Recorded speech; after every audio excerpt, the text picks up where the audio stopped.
Long queues have continued to persist in major fueling stations in the Federal Capital Territory, of course in Lagos State and other cities across the country, since fuel scarcity hit some part of the country last week. The development came following the importation and supply of wrong specification of petrol in some parts of the country. There have been a series of reactions from individuals, political bodies, concerned stakeholders, regulatory bodies, and government since the scarcity hits the country. Although the Nigerian National Petroleum Company Limited has directed that the adulterated fuel be withdrawn from circulation, let's analyze the policy direction and implication of the distribution of this contaminated fuel across the country. And joining me now live to discuss this is an oil and gas policy expert, Mr. Ademola Henry Adigun. Good afternoon, Mr. Adigun. It's good to see you today. Good afternoon. It's good to see you. Yes, let's start with this issue of contaminated or adulterated petrol. We've had the angle of from the marketers and all of that. An expert angle now, a professional angle to it. What is all of this? Some companies imported, we did not import it. Who is to be blamed? Where do we stand with the cleanups? Give us your view to all of these questions are begging for answers. Well, what we see is what happens when you have a free market for products. Let me ask you a question. In the last 5, 6, 7, 8, 9 years, has there been an issue with diesel? Has there been with kerosene? Why is the issue always with petrol? Why come other products and oil derivatives from crude never suffer this kind of issues? Well, because they operate on a free market system. Whenever you create a system in a market where only very few people can participate, these things happen. NNPC, by law, or by design, or by process, has been the only one importing petrol to the country in the last 6 years. This is entirely their fault. Blaming marketers is passing on the buck. You, NNPC, get the crude domestic allocation. You determine who you swap the crude with. You determine who you give import licenses to. You determine what specifications you are allowed to be imported. So while we're going back and forth and blaming marketers for a responsibility of the government, or NNPC now as a passive government agency, beats me. NNPC is the only person now bringing petrol into Nigeria. How they do it, the person they do it with, is made in many opaque areas. Whether you use contracts to marketers, whether you do direct swap to refineries, you must take responsibility when there's a training. I've seen IFOS pushed until many months ago. They're burning it. The pump PPRA had nothing really effective to do with petrol in the last 3.5 years. So that's stop party. NNPC take the blame, solve the problem, and let's move on. I'm even worried that even the cleanup process is almost as expensive as what we see. I don't know what's flying all around. We've been seeing some figures just for cleanup. Does it have to cost us that much to clean up? And do you think that we can contain all of this? What about those that have gotten their cars damaged and engines damaged? What should be done? Well, the figures are not correct. The figures are exaggerated. There's no such amount of money to clean up petrol. It's part of this process of opacity and lack of transparency. How much do you blend for? How much do you have to come up for? So it's not true. The figures are very high exaggerated. But beyond exaggerated figures, the key issue is still solving the problem once and for all. Now, the president, for reasons best known to him, has said there will be no removal of subsidy. I mean, he has a good point. People are already suffering. There is high cost of living. And petrol will bring more hardship on people. But can we create the process of importation? Can we create the process of distribution? Can we get back to actual volumes we actually require? Can we ensure there's transparency in the system? Can we ensure there's efficiency in the system?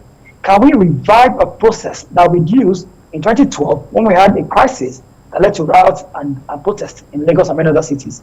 That's what we're thinking about. Now, if we say it is spread beyond damage, well, there should be a compulsory process. I assume that people know there's a Federal Consumer Protection Council. I think people should go there, file their case, and there should be class action against NNPC because NNPC is the importer of petrol. I mean, forget all the other people that measuring and joint. You sue NNPC. NNPC can sue them who they gave the contract, but they are responsible. So you can join NNPC and what the authorities, but again, people must be compensated for the problems they're experiencing right now. It shouldn't be such that we sit under the carpet and then people make noise over and over and talk and talk and talk. And people talk too much. You heard the minister saying he was alarmed at the volume of imports. He has been minister for 2.5 years. He can't be alarmed only today. He would have known that these volumes were beyond what the market can use or can contain. We ought to have done something about it. When you sit down and you spend 25 years to have a Petroleum Industry Act, and then after 3 months you want to suspend or amend it, there's a problem and a signal sent to the market. You're saying people can't trust your laws, you can't trust your processes. And the question I'm asking is, who are those making decisions? What interests are they serving? Who are they protecting? Certainly not you and I, not the Nigerian person. We have problems. Great stuff there as usual from you. Now, solving this problem, many would say, is to deregulate and open up this sector. You talked about diesel and kerosene when we started this discussion, but as at today, even the inflation rate that we see, price of diesel is one of the ratings, as in when you look at what's been gauged to come up with these figures, the price of diesel is one of the major pegs. Now, what do you think this would happen if we also fully deregulate PMS? Maybe that's why some people are bothered and scared about this. Yes, it will happen. What is the price of... Oh, I've lost connection. Can you hear me now? Yes, yes. Okay, sorry, I lost connection for some time. Well, let's forget about this now. Let's talk about yam. Let's talk about rice. Let's talk about onions. Let's talk about tomato. What has not increased in price in the last 5 years? What thing do we use that has not increased in price except salaries anyway? Let's talk about the dollar. The dollar 5 years ago is not the dollar today. You import this product. You use foreign exchange to import this product. There's a pass-on cost for importation. So there is no way in the world that only one product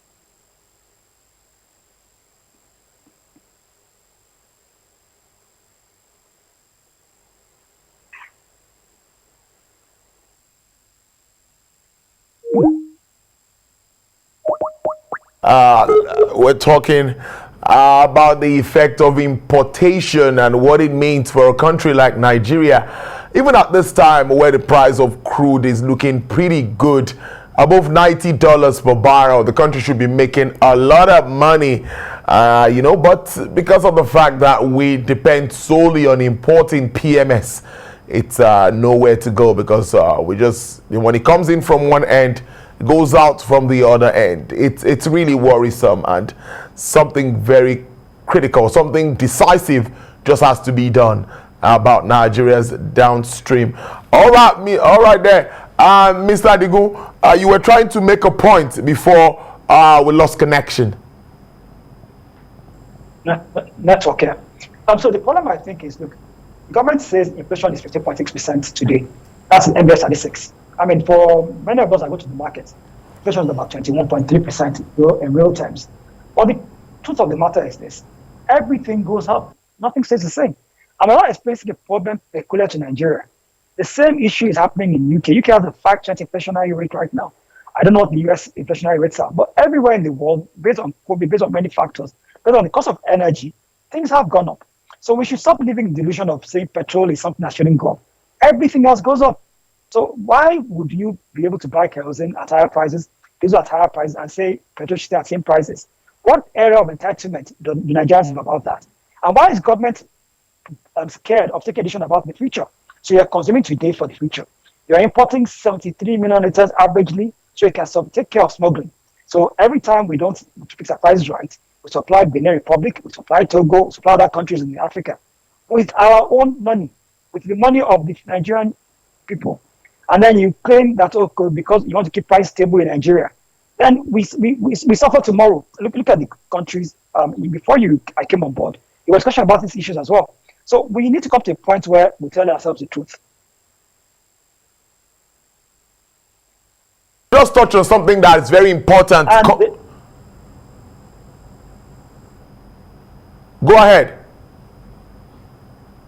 tell ourselves the truth about this. when you stop lying and start thinking like leaders, all our people in leadership are taking political decisions with our future. Everybody since 2001 has passed this problem on to the next leader. Obasanjo tried to solve the problem when he sold the refineries. Yar'Adua came, reversed the sales. Then we came, we went a long time. Then we give Dangote money to finish his own refineries. And then the government is betting on Dangote refineries to solve our problems. And I keep asking, how is that going to happen? Are you going to change what you're subsidizing and start subsidizing crude? Or because Dangote will produce at the cost of the market as well. So it doesn't matter whether it's Dangote producing or whether it's local refineries, because always NLC make a lot of noise or produce locally because of what is the cost of production locally. Has anybody done that research? Has anybody done a research on how much it would take us to produce locally? No, nobody does that research. They assume, okay, crude prices will change. Well, if the refiners will buy crude at prevailing market prices, then it will come down at 120 or 130 or 140. So there's a lot of deceit in the system. There's a lot of lack of courage to do the right things. There's a poor understanding of the system by many in the system itself. So we're living in a strangulated economy, killing today and killing tomorrow together. Let me follow up with something important. Consumption, smuggling, the figure us talking about how many liters do we really consume daily. We are yet to agree with. We have a lot of figures everywhere there. We don't even know which to believe, and it is believed that most of these products are being smuggled. What about if this is addressed? Maybe we could even manage these figures better, and the subsidy amount may drop until we get to that time where government is ready to remove subsidy. I agree with you. And I will say that the figures are known to those who know it. When we equalized prices in 2016, we were doing 35 to 36.3 million liters daily. Before then, it was about 51.2. Then when the prices were equalized across Nigeria and others, consumption fell down to 6.4. I do not think it's possible. I mean, there was a time before elections that consumption went to 108 million liters daily. How? But people use petrol for water, or is it drink Gary, or is that suddenly we had triple the cars on the road, or triple the generators, or something, or what really happened? The fact of the matter is, a small clique of people are benefiting from this mess. The government lacks the courage to tackle the process. The government wants to deceive itself and keep on lying to itself that they don't know the figures. And their customs at the ports. Don't customs take numbers and measurements? How the customs determine the excise duties they will pay? How determine other issues like that? So somebody knows the figures. That's not lie and say we don't know the figures. The generation of false figures and such is because the more opaque a system is, the more people can profit from it. It's simple. When you put darkness in the place, then you can steal. The more light you shed on the place, the harder it is to steal. It's simple. And that's why robberies take place in the night. So putting light on the process, making it simple, is a very easy to do. Why can't Nigeria advertise its tenders for petrol supply as India does? Why can't they publish it online and ask people to tender for it so everybody knows the prices they're supplying us and the volumes we need? Why is it so difficult to have measurements? I mean, you say we don't have facilities to detect menthol at the ports. How? A country that has been importing petrol for over 21 years cannot find a simple test in process. We are a bunch of liars, and we do not want to do the right thing. We know what to do. So let's forget about all the noise. Nobody knows the figures. If the Ministry of Finance, the authority, and NNPC want to develop a process to know the figures, it will take them less than a week to do that and implement it. It's not rocket science, as they say. So going on, let's wrap up on this note because we're having a little bit of challenge with the network. But let's just wrap up on this note. With the 18-month extension and all that we see, what do you think would happen to the PIA? This is supposed to bring more certainty and, increase investment drive into the sector. What do you think would happen with this 18 months extension? Well, it would be a shame to amend the PIA this early. It would be a shame on the efforts of all those who worked on the PIA, including the government itself. It's a very reversal of what all the applause with the president for signing the PIA. Already, we're struggling to meet our quota. I mean, production goes up in January. We moved from 1.34 to about 1.56. We should be aiming for 2.2 at this occasion of oil prices being as high as they are. The PIA being amendment will send negative signals to the investor to tell us that we're not ready to do things the right way. 18-month extension is a disaster for the country. I understand the import of inflation. I understand the desire to get inflation to single figures and single digits. But again, we must have people that think like statesmen. They must not think like politicians for the next elections. Their thinking must bring of the future. The country is in a disaster mode. Right now, you hear the shortage of FX in CBN and others. Right now, you hear the governor saying in the next 10 months or thereabouts, you stop money central banks with FX again. Again, why push disaster down the road? Why did you do this 2 years ago? Why have you subsidized FX for so long? And then now wake up one day and say, we're not FX anymore. That's the problem we have in governance. Lack of consistency, lack of thinking through policies that are based on politics, policies that are not based on economic realities, but policies that will affect both parent generation and generation. Look at the debt profile of the country. Of every dollar you earn, you're spending 88.6% on paying back debts. You're not even paying the debt itself. You're paying down the interest on the debts. You're servicing debts. And yet you want to continue disastrous policies because of elections. It's a joke. It's a joke. It's a good way to leave it there. Oil and gas policy expert, Mr. Ademola Henry Adigun, thank you so much. Despite the challenge, we're still able to get the best out of the interview. Hope to have you join us subsequently on the show to discuss issues, of course, around the sector and the economy. Thank you so much for inviting me. I appreciate it.